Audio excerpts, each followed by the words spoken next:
Amin. Allahumma salli ala Muhammad wa ali Muhammad. Syahid Mutahari pernah menulis buku dengan judul Daya Tarik dan Daya Tolak dari Amirul Mukminin Imam Ali. Kuatun jazibah dan kuatun mani'.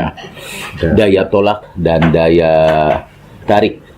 Maksudnya di dunia ini ada orang yang hanya mengembangkan daya tarik saja.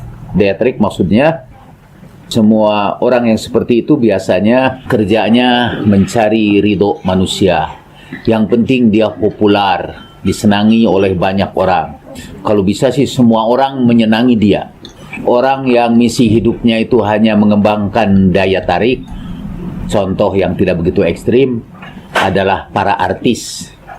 Artis itu dalam hidupnya pokoknya mengembangkan daya tarik aja supaya orang itu tetap tertarik kepadanya.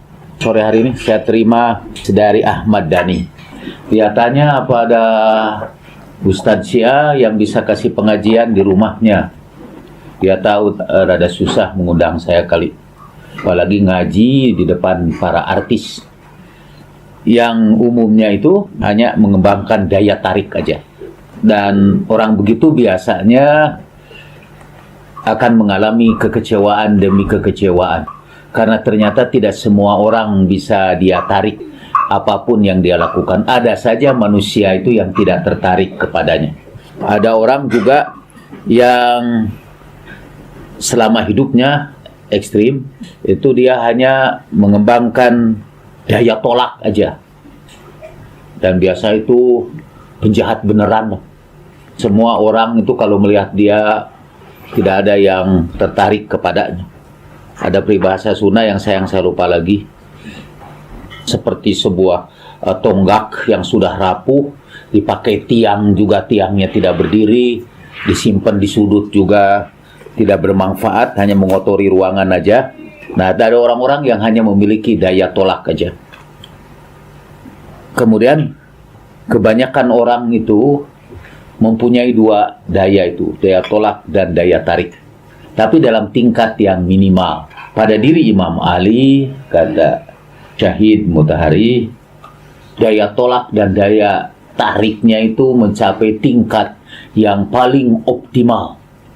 Ada orang yang tertarik kepada Imam Ali, mungkin setelah dia hidup, bahkan lebih dari 1000 tahun setelah Imam Ali meninggal dunia, dia masih mau mengorbankan nyawanya demi kecintaannya kepada Imam Ali.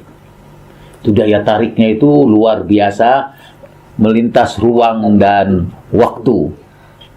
Kira-kira 400 tahun setelah meninggal Imam Ali, ada seorang yang mendapat gelar yang di kalangan ilmu hadis, dia dikenal sebagai al-mu'arraqab. Artinya yang dipotong otot yang menyambungkan kaki sebelah bawah itu. Jadi kalau kita berdiri itu pada dekat mata kaki itu ada sebuah otot yang keras. Kalau itu dipotong kita langsung lumpuh. Al-Mu'arraqab itu dipotong hanya karena dia tidak mau mengutuk Imam Ali, tidak mau memaki Imam Ali, dan dia mengambil resiko untuk dipotong itu. Di kalangan ilmu nahu, tata bahasa Arab, ada seorang tokoh namanya Ibnu Sikit. Dan Ibnu Sikit hidup mungkin juga kira-kira 300 tahunan pada abad ketiga Hijriyah setelah Imam Ali meninggal dunia. Dia mengajari anak raja. Sampai singkatnya cerita, satu hari anak raja itu memaki-maki Imam Ali dan Ibnu Sikit tidak mau mengajaknya bicara. Sampai akhirnya terbongkarlah bahwa dia ternyata salah seorang pecinta Imam Ali. Dia disuruh melaknat Imam Ali juga, tapi dia tidak mau, dan dia memilih untuk digunting lidah. Dan dia bersedia melakukannya demi kecintaannya kepada Imam Ali. Sekarang ini di Najaf ada kuburan Imam Ali. Itu hanya kuburannya aja, tapi kecintaan orang kepada kuburan itu adalah manifestasi dari kecintaan kepada Imam Ali luar biasa. Dalam buku yang ditulis oleh kawan-kawan kita kayaknya dari Nahdiyin, diberi pengantar oleh Pak Kiai Said Akil Siraj. Pengantarnya bagus.